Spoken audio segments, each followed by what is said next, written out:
छूने वाला। तो गाना, इसको गाना नहीं बोलना चाहिए, ये तो एक नात है, एक जैसे बोलते हैं इबादत के लिए गाई जाने वाली चीज़ है, जो सुनने में भी बहुत रूह को सुकून देती है, बहुत अच्छी लगी। डायरेक्शन भी इन्होंने किया और एक्टिंग भी की है। एक्टर भी अच्छे हैं, डायरेक्टर भी अच्छे हैं, इन्होंने शूट भी अच्छा किया और बोलते भी अच्छे हैं। मैंने भी सुना कि यही बोल रहा था अभी उधर में, और इन्होंने बहुत गौरी जो है अच्छा काम किया है, बहुत अच्छी एक्ट्रेस हैं। रणजीत जी, क्या कहेंगे आप चीफ गेस्ट के रूप में रूमी सर आए हुए हैं? सर ये मेरे लिए सौभाग्य है कि रूमी सर आए हैं, और ये समझ लीजिए कि समंदर हैं और हम बूंद हैं, तो बस यही है। और इनका आशीर्वाद हमें मिल रहा है, और ये आज हमारे साथ बैठे हैं, तो ये प्रभु की कृपा हो गई बस। नहीं, ऐसा कुछ नहीं। क्या है, जैसे जब मैं आया, ये भोपाल से हैं, मैं भोपाल से आया, तो ना जावेद साहब भोपाल से गए, तो हम जावेद साहब को ऐसे देखते थे, और फिर अब हम आए तो ये बैठ रहे हैं। इंशाल्लाह ये भी एक दिन ऐसे बैठे होंगे और इनसे जूनियर इनके बारे में बोल रहे हैं। जी, आप क्या कहोगे, आपका प्रोडक्शन है, उसके जरिए बना है गाना? जी, मेरा प्रोडक्शन है, लेकिन बहुत लोगों का कंट्रीब्यूशन है। सिर्फ अकेले मेरे नाम से हो नहीं सकता, और मैं अकेले कुछ कर भी नहीं सकती। हमारे प्रोड्यूसर हैं, ये रजनीश जी हैं, इनका बहुत बड़ा कंट्रीब्यूशन है। तो बस हम साथ में हैं तो ये प्रोडक्शन है। ओमशील प्रोडक्शन वन कुछ बताइए, क्या कुछ? ओमशील प्रोडक्शन की हमेशा ये कोशिश रहेगी और रही है कि किसी अच्छी कहानी, सच्ची कहानी, कोई सब्जेक्ट ऐसा हो जिसका कोई मैसेज हो, कहीं ना कहीं मीनिंगफुल फिल्में बनाना, या जो भी आर्ट से रिलेटेड जो भी काम करना वो वही हो। सिर्फ बनाने के लिए, या सिर्फ कहते ना कमर्शियल नाम लगा दिया कि कमर्शियल होना चाहिए, ये होना चाहिए, नहीं। हम आर्ट के लिए ही काम करेंगे हमेशा, और ऐसी ही हमने फिल्म बनाई है और आगे भी ऐसा ही करेंगे। मैं डायरेक्टर साहब से जानना चाहूँगा, बहुत सुंदर गाना है, बहुत लाजवाब गाना है, रूहानी गाना है जी। उतना ही सार्थक वीडियो है, जो स्टोरी है, एक हिंदू महिला आती है और वो कुछ मन्नतें मानती है, फिर लास्ट में आपने दिखाया उनको बच्चा होता है जी। थोड़ा सा कॉन्सेप्ट के बारे में बताइए सर। है ना, जब इन्होंने बताया कि ये ऐसा करना है, तो कभी कभी क्या होता है, रूहानी ताकतें आपकी मदद करती हैं, मैं ऐसा मानता हूँ। तो उस जर्नी में, इनोवा में जाते जाते ये स्ट्रक्चर मेरे दिमाग में आ गया था, और मैंने खुर्रम भाई को सुनाया, और खुर्रम भाई ने अप्रूवल कर दिया, बोले कमाल है। मैंने कहा मैंने नहीं किया है। कभी कभी क्या होता है कि शायद रूमी भाई इस बात को एक्सेप्ट करेंगे कि जो लिखावट होती है वो कुदरतन आती है आपको। आप जानबूझकर लिख नहीं सकते कि मुझे लिखना है आज, वो कुछ कुछ होता है, कृपा होती है ऊपर वाले की, तो वो हो जाता है, और वो वैसे ही हुआ, और एक समावेश हो गया, सबने सहमत हो गए और गाना बन पड़ा। एक बार हमारे दर्शकों को सब बता दीजिए कि ये जो दरगाह है जी कहाँ है, और इसके आसपास की आबादी कौन सी है? नवसारी है, ये गुजरात में, सूरत के पास में है, पूर्णा नदी के किनारे है, और NRI ज़्यादा हैं वहाँ पर, और हिंदू मुसलमान सब मिक्स हैं, पारसी कम्युनिटी बहुत ज़्यादा है। और मैंने वहाँ पर पारसी लोगों को, हिंदू लोगों को, मुसलमान लोगों को, और सारे कोहली समाज है, वो जो नीचे तबके के लोग हैं, वो भी बहुत ज़्यादा वहाँ पर आते हैं, और मैंने ऐसी श्रद्धा किसी भी दरगाह में नहीं देखी इंडिया की। रजनीश जी, आप बड़े गुणी हैं, आप राइटर भी हैं, डायरेक्टर भी हैं जी, कंपोजर भी की आप जी। आपके नाम के साथ जो रजनीश नाम जुड़ा हुआ है, इसके बारे में रजनीश, जहाँ तक मुझे पता है, एक तो ओशो है, दूसरा रजनीश का मतलब होता है रातों का राजा, जहाँ तक मुझे पता है। तो बस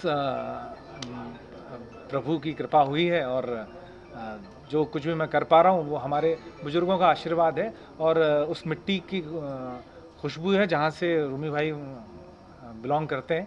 तो हमको थोड़े, इनको पूरा समुद्र मिला, हमको 4-5 बूंदें मिल गई हैं, तो बस उस पर काम चला रहे।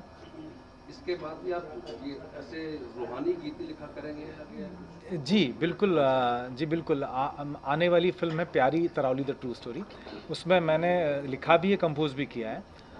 तो बस आपको वो जब सुनेंगे तो आपको और मज़ा आएगा, और फिर आप बताइएगा जब सुनेंगे तब कि मैंने ऐसा लिखा, मैं ऐसा लिख पा रहा हूँ कि नहीं, ये तो वक्त बताएगा। अच्छा, डॉली, शूटिंग का थोड़ा एक्सपीरियंस बताएं, शूटिंग के दौरान क्या?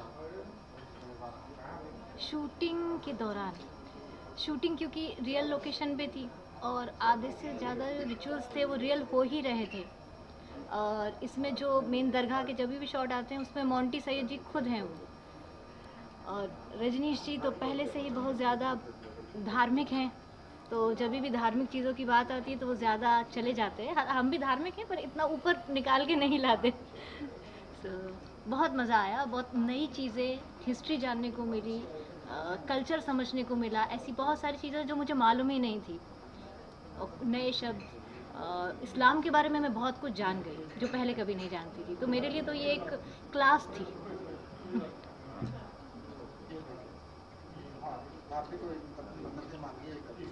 सर मैं नहीं, कुछ नहीं मांगती, ऊपर वाला खुद ही दे देते हैं।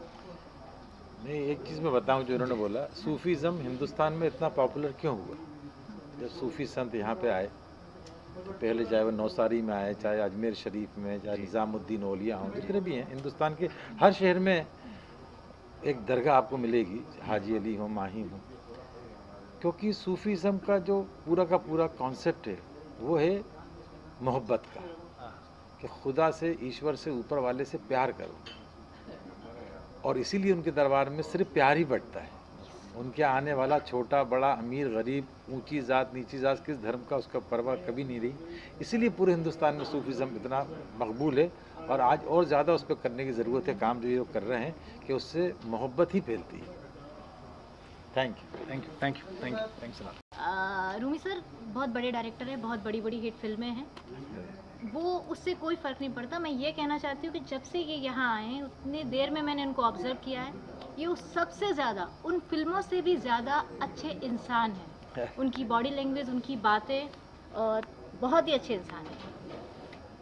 और मैं भी सर के बारे में बोला, इतना कंफर्टेबल कर दिया है मुझे। मैं पहले बहुत घबरा रहा था कि मैं बोल पाऊँगा नहीं बोल पाऊँगा, क्योंकि देखिए जो बहुत काम किया है, और जब किसी सीनियर के सामने आप जाते हो तो आपके हाथ पैर कांपने लगते हैं।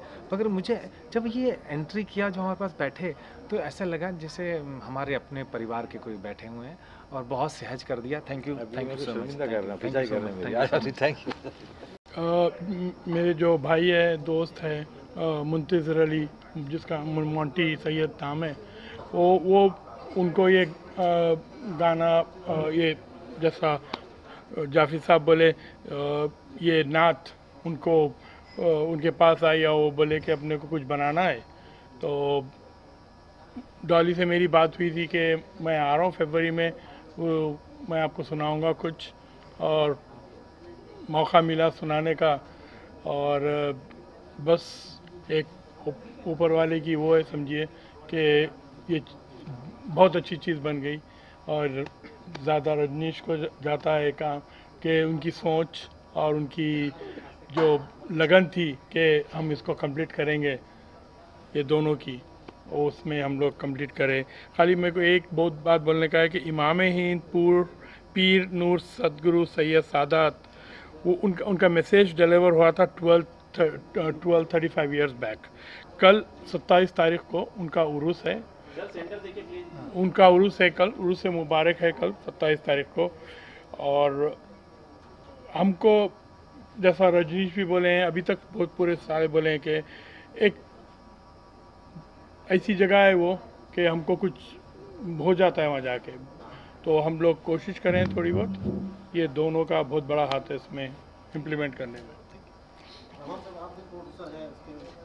रजनीश जी हमारे बहुत पुराने मित्र हैं, काफ़ी अर्से से हम लोग की दोस्ती है, तो जहाँ रजनीश जी होते हैं वहाँ हम आ जाते हैं। बस इतना ही है। आप भी जुड़े हुए हैं? मैं तो वेल विशर हूँ उन लोगों का, और मैं तो दुआ कर रहा हूँ। लईक अहमद जी है, हाँ। और ये बहुत अच्छे दोस्तों के दोस्त, यारों के यार, और बस मदद करने वाले, हर जगह सपोर्ट करने वाले। ये भी हमारे प्रोड्यूसर हैं। इस इमाम हिंद के तो सिर्फ खुर्रम सैयद ही है, मगर हमारी दूसरी फिल्म के प्रोड्यूसर हैं, जो प्यारी तरावरी द ट्रू स्टोरी आ रही है, के प्रोड्यूसर।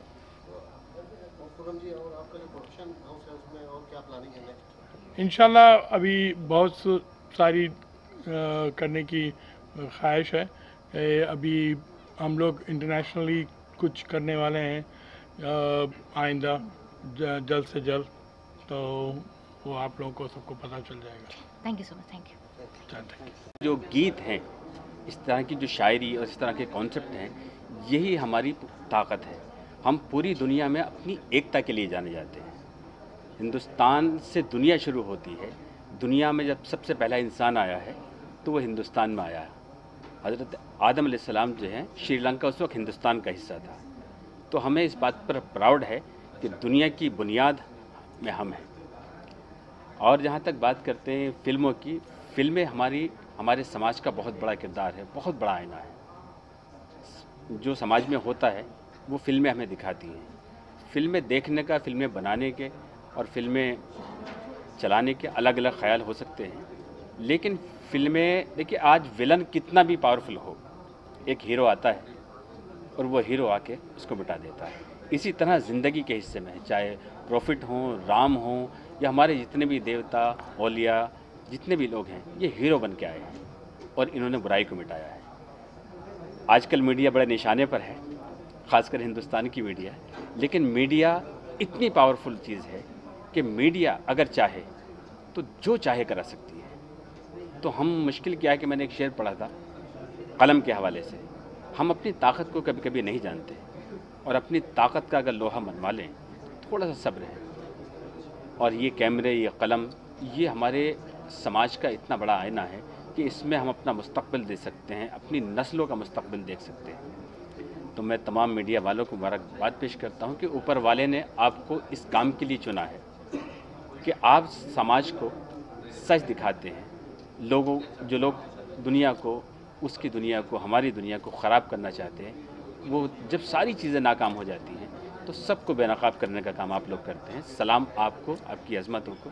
और मैं चाहूँगा कि आपको ऊपर वाला इतना हौसला दे कि आप इसी तरह अपनी ज़िंदगी को दांव पर लगाते हैं। वो काम जो लोग घरों में आराम से सोते हैं, आप समाज को उन चीज़ों पर लाके दिखाते हैं, ज़िंदगी जीने का हुनर सिखाते हैं। तो बाकी शायरी में होंगी सारी बातें। मेरा एक शेर है कि कहानी पर कहानी लिख रहा है, वो खुद ही अपना सानी लिख रहा है। कहीं मिट्टी पे मिट्टी लिख रहा है, कहीं पानी पे पानी लिख रहा है। तो हम आप लोग जो है ना, कहीं मिट्टी पे मिट्टी लिखते हैं, कहीं पानी पे पानी लिखते हैं। लेकिन इस बात को या तो हम जानते हैं या हमारा ज़मीर जानता है, लोग नहीं जानते हैं। तो हम बहुत मखसूस हैं। थैंक यू सो मच, शुक्रिया।